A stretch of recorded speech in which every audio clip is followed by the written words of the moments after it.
bow, did you hear me? Grimy, thirsty, bow, did you hear me? Grimy, thirsty, bow, did you hear me? Grimy, thirsty, bow, did you hear me? Grimy, grimy, grimy, bow, did you hear me? Grimy, grimy, bow, did you hear me? Grimy, grimy, grimy. Make it drop, honey.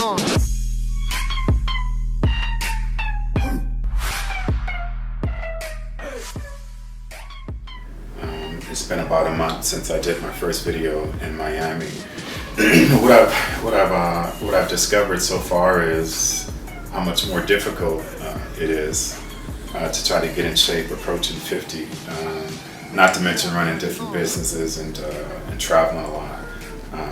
So one of my greatest challenges is trying to separate who I was as an athlete to who I am now as a person, because as I said before, you know, if you were a great college athlete or a weekend warrior, or maybe you played a professional sport or something, you know, one of the hardest things is to accept who we are now, you know, 20, 30 years later.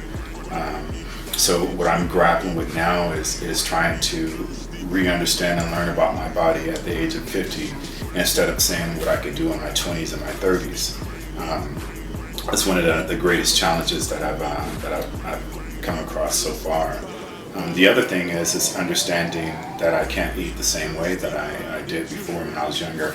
I honestly don't have the mentality, right? I don't have the mentality to go and eat that bland type of food. So discovering different ways that I can actually eat that are still healthy and help me achieve my goal of trying to get back in shape at 50 has been a really big learning curve for me. So those are some of the major things that I've been dealing with and discovering. And then also just trying to remember that, you know, I'm no longer an athlete and I can't have that mentality because that's going to cause me to be too sore, and I just can't, I don't have the output of training that way. So also discovering different ways to train without having to use a heavy weight and pounders and everything, but keeping the intensity up has been one of the key factors in helping me to try to remain calm and everything, and not let my ego get caught up when I'm training beside some young buck who's throwing around weight. I have to remember that, you know, what I'm trying to do. So again, you know, I hope that you guys all follow me on the Flex at 50. You know, my YouTube page is the official Flex Wheeler, my Instagram is official Flex Wheeler. And let's do this together. So what we're gonna do now is we're gonna go get to the gym. I'm gonna meet with Stand Up Fitting the Rhino. I'm gonna have him turn it down, a whole bunch of clicks, and we're gonna bang out probably some shoulders. So I'll see you guys in a second.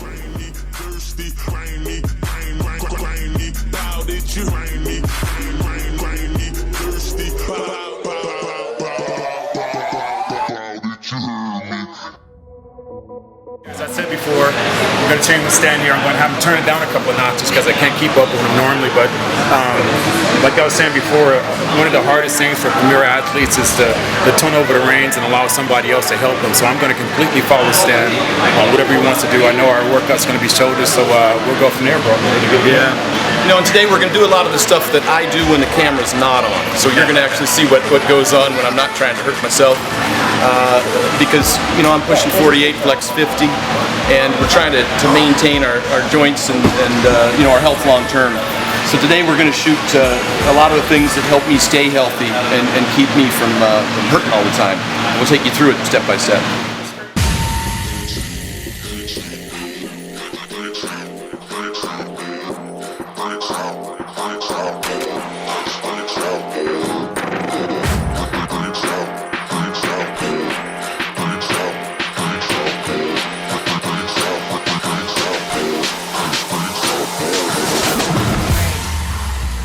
Getting started on shoulder day, it's always bands. The thing I like about bands is the constant tension. When you use weights, the weight changes throughout the range of motion. Sometimes your tendons will tighten and loosen, and it causes kind of like that guitar string sort of feel, and that's how tendonitis starts to develop. And with a nice band, you have that constant tension. So this is how we can warm up without putting any strain on the joint. I'll do this just to try and get loosened up and get warmed up, so when I grab some weights, they feel good. It's fluid. And so we'll go through some ranges of motion here. We'll do some side raises. we'll do some rear stuff here like this, just to work the shoulder through its full range of motion. Takes me a while. I'm like the Tin Man without an oil can. I'm an old jalopy, and I got to warm up a while. It might take me 20-30 minutes sometimes before I can really grab some serious weight. And that's just something that I do to make sure I can keep doing this for the long term.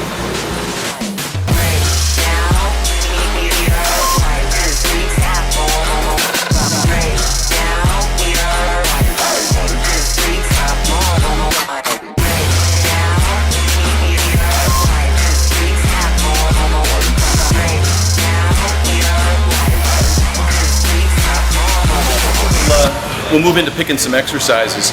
Now look, just because we're up in years and we're trying to take care of our bodies doesn't mean we don't want to train. There's a difference between exercising and training. I don't want to come in here and just go through the motions. I still want to push my body to try and get better. And so I will pick exercises that give me the biggest return on my investment, which means generally I try and stay away from a lot of machines. I try and pick some multi-joint movements that require the whole body. I like to pick exercises that require me to stand up and balance. Problem is I can't do overhead press with a straight bar anymore. The reason being is, with a straight bar, take a look at this, anytime you fix your hands onto a straight bar, what one arm does, the other one has to go through that same range. It inhibits independent range of motion. And so I can't do overhead presses with a straight bar anymore without feeling a lot of pain from the labrum I have torn in my shoulders. So, but I still want to do an upright shoulder movement where I'm standing because it yields the greatest benefit to me for my time and energy invested. It actually gives me a return on that. It's not exercising, it's still training, and I can challenge myself. So I'll grab dumbbells because it allows independent range of motion. Then I'll just go with a one-arm dumbbell at a time, and I can get up to a pretty heavy weight, challenge myself without injuring myself. So that's what we'll start as the dumbbell presses.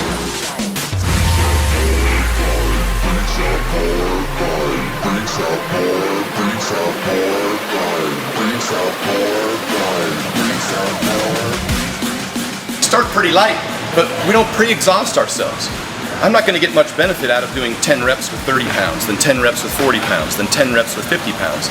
It just isn't enough weight to affect a response. And so when I do lighter weights to warm up, I'll only need to do a few reps. I don't need to burn myself out. I don't need a whole lot of repetitions. It's just additional strain on the joints and on the tendons. So I'll just make sure that I'm initially just kind of warming up and getting through the whole range of motion. And I only need to hit about 4 or 5 reps here. And then I can start working my way up the stack without pre-exhausting myself. I'm feeling it, getting balanced. Rather than doing a static stretch, I'll do kind of a bouncing motion here to take myself through the range of motion, make sure that I'm all stretched out and warmed up. That's all I need is just a few reps there. Brief rest, I'll jump up to more weight. Keep that arm out for a counterbalance, get your knees bent a little bit. There we go. Put a little of the load on your butt, not your lower back. Butt's already big.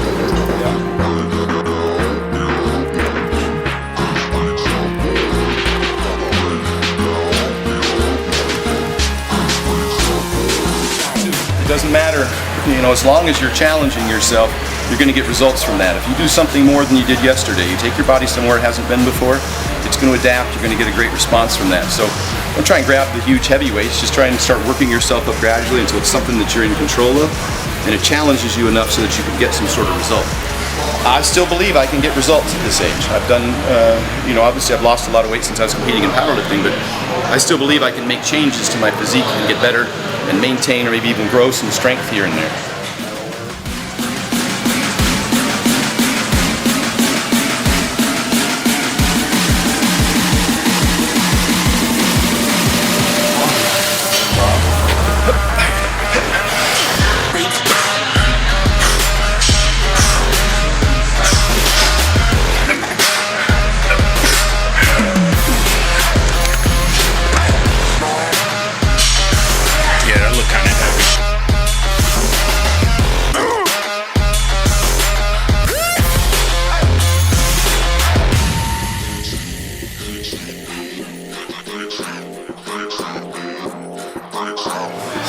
That's enough for that shit.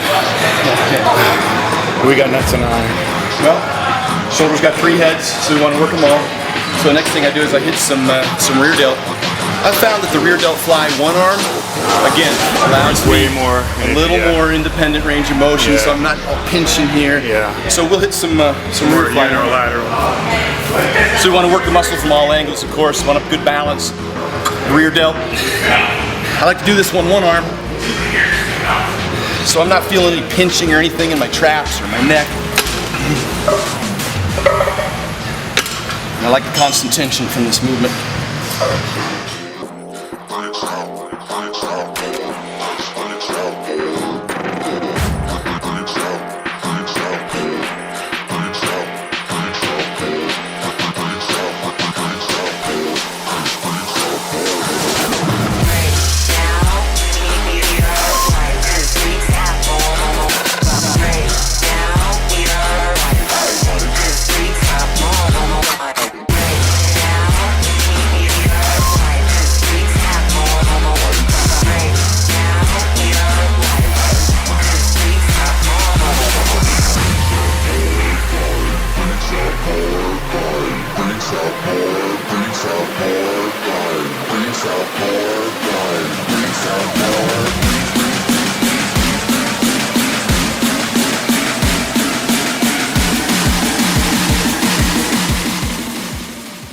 One of my favorite exercises, again, because I can't do the free bar press anymore, is to use a hack squat or a leg press as a shoulder press. One, because I like the full body in the movement. I like the core involved. Two, because it doesn't cause any pain in my shoulders. And because I can load it up pretty heavy and still get a good result from it. Also, I'm able to set it down after each rep, so I'm not experiencing that compression force down here like I would with a free bar movement. So take a look here, each rep, I'll press and reset. I can rest it right there. That's pretty important for me because if I try and bounce, that's when I start getting tendonitis in my elbows from the compression. So give it press, rest it.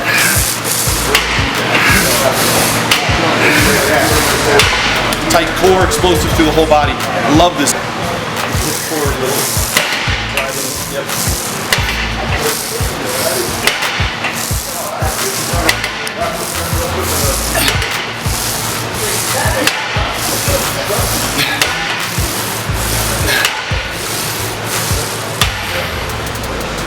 Woo! Paramedic. Paramedics. You know, like I said, one of the most difficult things is handing over the reins and allow somebody else to lead you. So as you see we go through these variations of different workouts and training with different people, it'll be a completely different style. But what I found out in my older age is it's more than one way of skinning a cat. And in my mentality, as I said before, I only have one way because that's the way I trained all my life. So to be able to here and get in the stand and find out a whole different way of training and micro seat and C2 flexor that's going to be coming up, what makes it more difficult is it's not something that I'm used to. So the intensity is a lot higher for me. Trying to do a new movement, but yet also understanding my abilities and my inabilities of what I can and I can't do. So that's one of the biggest things, and even as Stan alluded to more than once, is we have to understand and respect who we are now and being older.